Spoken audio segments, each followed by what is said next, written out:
Hello बच्चों। तो आज की अपन लोग टारगेट बैच की वीडियो नंबर 2 ऑब्जेक्टिव सीरीज में अपन लोग केमिस्ट्री के आप लोगों की साइंस पे जितने भी ऑब्जेक्टिव्स हैं अपन लोग उन सारे ऑब्जेक्टिव्स को देखने वाले हैं जो आप लोगों को पेपर में आते हैं। ठीक है ना। सारे इंपॉर्टेंट क्वेश्चंस रहने वाले हैं। बहुत कुछ आप लोगों को यहाँ पे देखने को मिलने वाला है जो आप लोगों को शायद नहीं आता है। ये भी हम बताएंगे आप लोगों को पेपर में कल क्या आने वाला है क्या नहीं आने वाला है, सब कुछ हम आपको बताते चलने वाले हैं। ठीक है। इससे पहले आपने अपने यूट्यूब चैनल पे फर्स्ट टाइम विजिट किया है तो यूट्यूब चैनल को जरूर सब्सक्राइब करिएगा, बेल आइकन को भी प्रेस कर लीजिएगा। तो चलिए वीडियो को स्टार्ट करते हैं। सबसे पहले एक टर्म आती है आपकी पीएच वैल्यू। ये आप लोगों को सबको पता है पीएच वैल्यू क्या होती है। ठीक है। पीएच वैल्यू में आप लोगों को हमेशा याद रखना है ये 7, जब भी पीएच वैल्यू आप लोगों की 4 रहती है तो वो एसिडिक सॉल्यूशन होता है। ठीक है। याद रखिएगा पीएच वैल्यू 7 होती है वाटर की। आप लोगों को ये चीज़ पता होनी चाहिए, वाटर की पीएच वैल्यू 7 होती है। पीएच वैल्यू यदि 7 से कम रहती है तो एसिडिक सॉल्यूशन होती है, 7 से ज़्यादा रहती है तो बेस सॉल्यूशन होती है। ठीक है।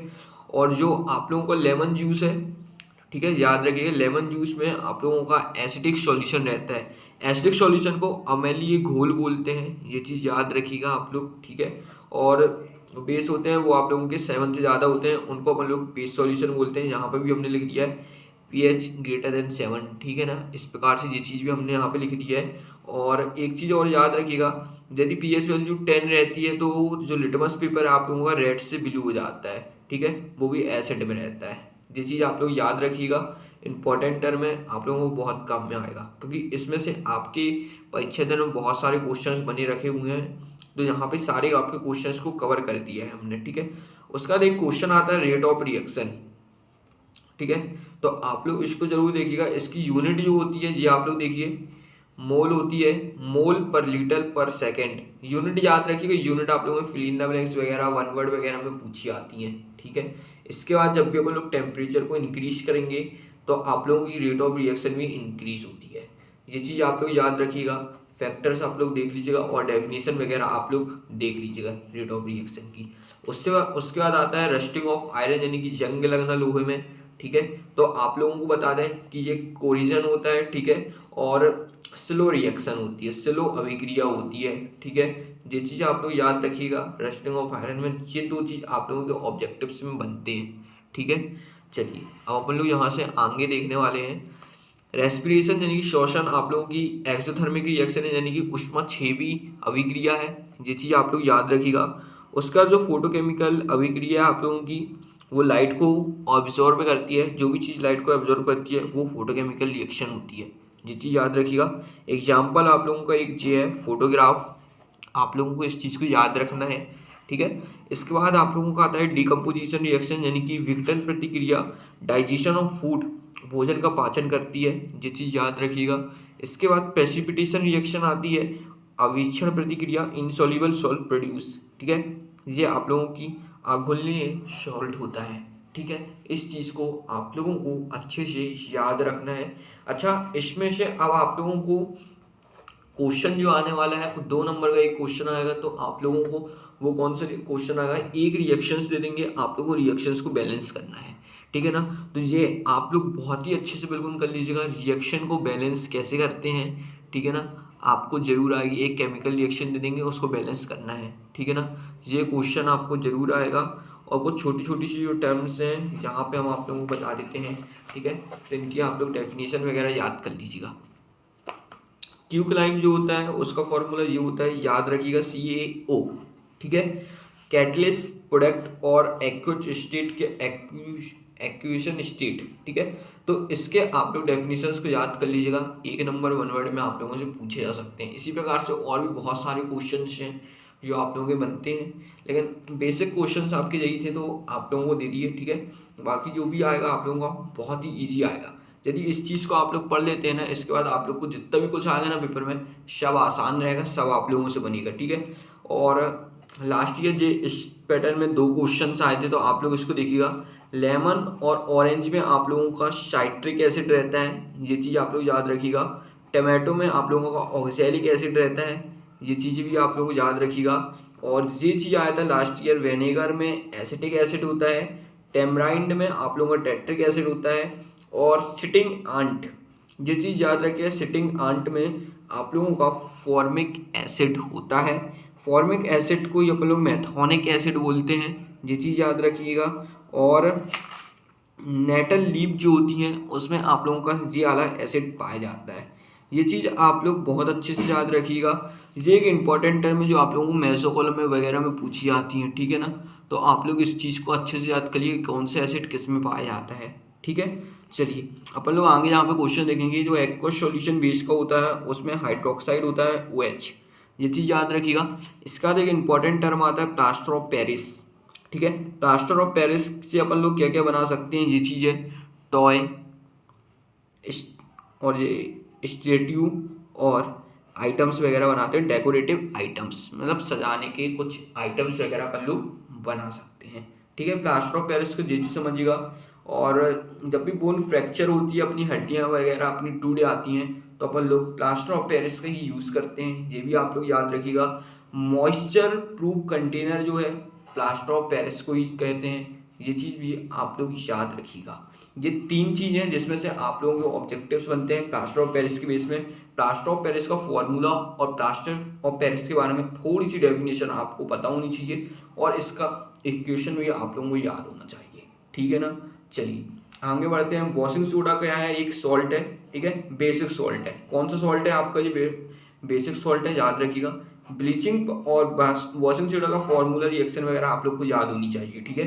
ब्लीचिंग पाउडर क्या है आप लोगों का, बैक्टीरिया फ्री ड्रिंकिंग वाटर है, जो आप लोगों का पीने का पानी रहता है उसमें आप लोगों का बैक्टीरिया नहीं रहता है, ठीक है, याद रखिएगा।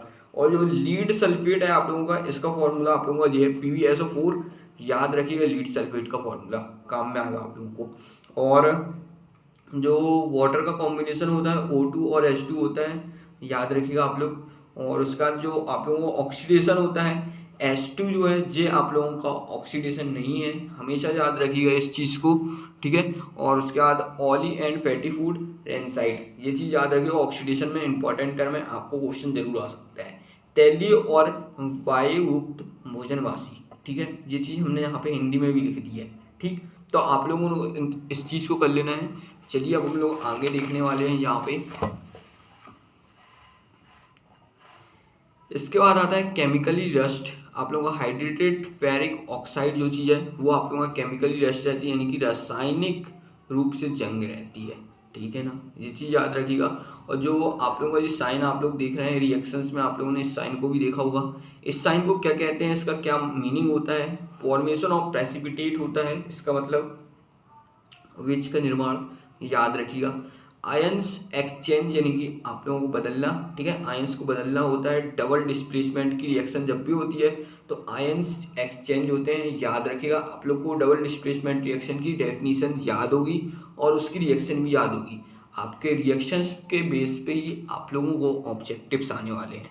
सिल्वर और गोल्ड जो होता है लेस रिएक्टिव होते हैं, ये चीज़ याद रखिएगा, कम प्रतिक्रिया, ठीक है। और ये नॉट कैरोड होते हैं, ये चीज़ भी याद रखिए, सिल्वर गोल्ड नॉट कोरेड होते हैं, ठीक है। जो एग की सेल होती है, यानी कि जो अंडा होता है आप लोगों का, अंडे की जो परत होती है उसमें क्या चीज़ यूज़ किया जाता है, कैल्शियम कार्बोनेट, ये चीज़ होती है, याद रखिएगा ये चीज़, ठीक है। NaOH जो है आप लोगों का स्ट्रॉन्ग बेस है, मजबूत आधार है। NaCl सॉल्ट कॉमन है। HCl स्ट्रॉन्ग एसिड होता है। एंटासाइड ट्रीटिंग डाइजेशन के लिए काम में आता है, यदि आप लोगों का डाइजेशन खराब हो गया है तो डाइजेशन के लिए एंटासाइड का यूज़ किया जाता है। ये चीज़ें आप लोगों को चीज़ें याद करने के लिए हैं, ठीक है। तो ये चारों चीज़ें आप लोग अच्छे से याद करिए, चारों पांचों चीज़ें जितनी भी चीज़ें हैं, क्योंकि ये ऐसी चीज़ें हैं जो आप लोग को याद करनी पड़ेंगी, ठीक है, पता होना चाहिए, आपसे पूछा जा सकता है। और ऑल फैक्ट्री इंडिकेटर क्लॉब होता है, ये भी याद रखिएगा। हनी भी मेथोनिक एसिड होता है, ये चीज़ हम आपको समझा चुके हैं, इसको आप कट कर सकते हैं, ठीक है, ये चीज़ कट कर दीजिए आप लोग, ठीक है। आगे बढ़ते हैं, आगे देखते हैं अपन लोग। उसके बाद मोस्ट रिएक्टिव मेटल क्या होता है, यानी कि सर्वाधिक प्रतिक्रियाशील धातु, ठीक है, वो क्या होता है, सोडियम होता है, याद रखिएगा। सर्वाधिक ललीची धातु क्या होता है, डक्टाइल मेटल, गोल्ड होता है, ठीक है। गोल्ड को अपन लोग कैसे नापते हैं कि ये प्योर है, ठीक है, तो वो कैरेट होता है, ठीक है, गोल्ड को कैरेट से नापा जाता है, ये भी याद रखिएगा। और जो गोल्ड है वो फ्री स्टेट पे होता है, ये चीज़ याद रखिएगा आप लोग, ठीक है। लिक्विड मेटल जो आप लोगों का होता है मरकरी होता है, याद रखना आप लोगों को। एक्वा आएगा आप लोगों का, गोल्ड एंड प्लेटियम डिजॉल्व होती है।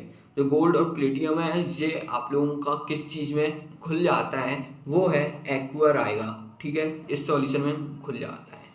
ओर ऑफ मरकरी, ठीक है ना, तो आप लोगों का क्या होता है, शाइनवार, फॉर्मूला HgS होता है, ठीक है, याद रखिएगा।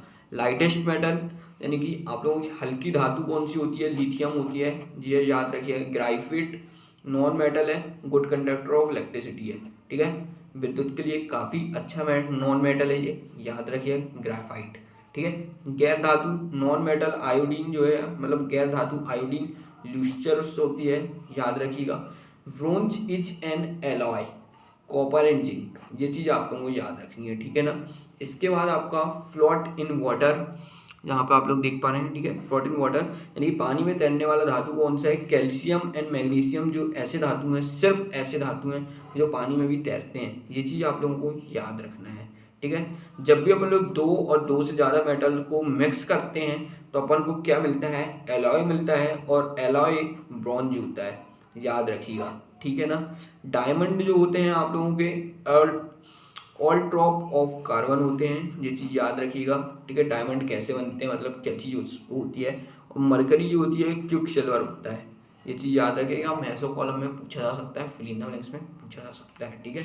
इसके बाद चलिए और देखते हैं, इसके बाद अपन लोग इसका जो कॉमन क्वेश्चन है आप लोगों को थोड़े छोटे छोटे से, ठीक है। LPG गैस में क्या होता है, ब्यूटेन होता है। वेल्डिंग एंड कटिंग मेटल्स के लिए अपन लोग कौन सी गैस का यूज़ करते हैं, एथाइन गैस का। इसका इथेन में 7 कोवेलेंट बॉन्ड होते हैं, ये आप लोगों को पता होगा, ठीक है। और ब्यूटेन में आप लोग हमको बताएंगे कि इसमें कौन सा अपना फंक्शनल ग्रुप लगा हुआ है, और इसमें भी हमको बताएंगे कौन सा अपना फंक्शनल ग्रुप आएगा। इथोनिक एसिड में कौन सा फंक्शनल ग्रुप है, कमेंट करके आप लोग बताइएगा, ठीक है, क्योंकि इस टाइप के क्वेश्चन आएंगे। ब्यूटेन का फॉर्मूला स्ट्रक्चर आप लोग बताइए, ठीक है, इस प्रकार से आएंगे आप लोगों को, तो आप लोगों को तैयारी करनी है, ठीक है। अनसैचुरेटेड, और ये तैयारी आप लोगों की होगी, हमको पता है, ठीक है। अनसैचुरेटेड हाइड्रोकार्बन क्या है, एसिटिलीन जो है अनसैचुरेटेड हाइड्रोकार्बन होता है, अनसप्त हाइड्रोकार्बन, ठीक है। और कंबशन ऑफ हाइड्रोकार्बन यानी कि दहन ऑफ हाइड्रोकार्बन क्या होता है, CO2 और H2 होता है, ठीक है। फिर इसके बाद आइसोमर कंपाउंड आते हैं, कंपाउंड कर लीजिए, ठीक है। आइसोमर कंपाउंड आते हैं जिनकी फिजिकल प्रॉपर्टी डिफरेंट होती है, केमिकल प्रॉपर्टी डिफरेंट होती है, स्ट्रक्चर फॉर्मूला की संरचना फॉर्मूला जो होता है वो भी डिफरेंट होता है, लेकिन मॉलिक्यूलर फॉर्मूला सेम होता है, ये चीज़ याद रखिएगा, ठीक है। आपसे पूछा जाएगा आइसोमर कंपाउंड में केमिकल फॉर्मूला डिफरेंट होता है, सेम होता है, आपको ट्रू फॉल्स इसमें से बनते हैं, ये चीज़ आप लोग याद रखिएगा, ठीक है। इसके बाद एक क्वेश्चन आता है एल्काइन का जनरल फॉर्मूला, आप लोग हमको लिख के बताइएगा, कमेंट में बताइएगा ये क्वेश्चन, ठीक है, क्योंकि ये एक बेसिक क्वेश्चन है, आप लोगों को 2 मार्क्स में भी आ सकता है, ठीक है, और इसमें तो आना ही आना है, ठीक है। कोवेलेंट कंपाउंड आप लोगों का एक ऐसा कंपाउंड है जो इनसॉल्युबल है वाटर में, ठीक है, वाटर में नहीं घुलता है, वो कोवेलेंट कंपाउंड होते हैं। कोवेलेंट कंपाउंड में low melting and boiling point होती है, ये चीज़ आप लोग याद रखिएगा, ठीक है। और as compared to ionic compound, ठीक है, लो मेल्टिंग बॉइलिंग पॉइंट होता है कोवेलेंट में, किसके कंपेयर में, आयोनिक कंपाउंड के कंपेयर में, ये चीज़ आप लोग याद रखिएगा। इसके बाद आप लोगों का यहाँ पे एक तो लास्ट क्वेश्चन आते हैं, वैलेंसी ऑफ कार्बन आप लोग हमको बताएंगे क्या होती है, ठीक है। Oil containing unsaturated fatty acid, तेल जिसमें अस्पर्द वसा अम्ल होता है, ठीक है ना, ये चीज़ आप लोग याद कर लीजिएगा। सिर्फ इतनी चीज़ें जो आप लोगों को केमिस्ट्री में आनी चाहिए। इसका कुछ बेसिक क्वेश्चंस रहते हैं, वो आप लोगों ने 2 नंबर के जितने भी क्वेश्चंस पढ़े हैं उसमें आप लोगों के सारे क्वेश्चंस आ जाएंगे, ठीक है ना। यानी कि केमिस्ट्री आप लोगों की पूरी खत्म हो गई, इसके अलावा कोई क्वेश्चन ऑब्जेक्टिव में नहीं बनते हैं, आपके अब बेसिक क्वेश्चंस बनेंगे जो आप लोगों को पता है, ठीक है। जिस प्रकार से हमने आपसे क्वेश्चंस किए हैं, valency of carbons, covalent bond कितने होते हैं, इस टाइप के क्वेश्चंस और बनते हैं, तो वो आप लोग कर लेंगे सॉल्व, ठीक है ना। तो आपको यदि ये वीडियो पसंद आई है, इसमें से आप लोगों को काफ़ी बेनिफिट मिला है, तो आप लोग यूट्यूब चैनल को सब्सक्राइब करिएगा, बेल आइकन को प्रेस करिएगा। अब अपन लोग मिलेंगे अगली वीडियो पर।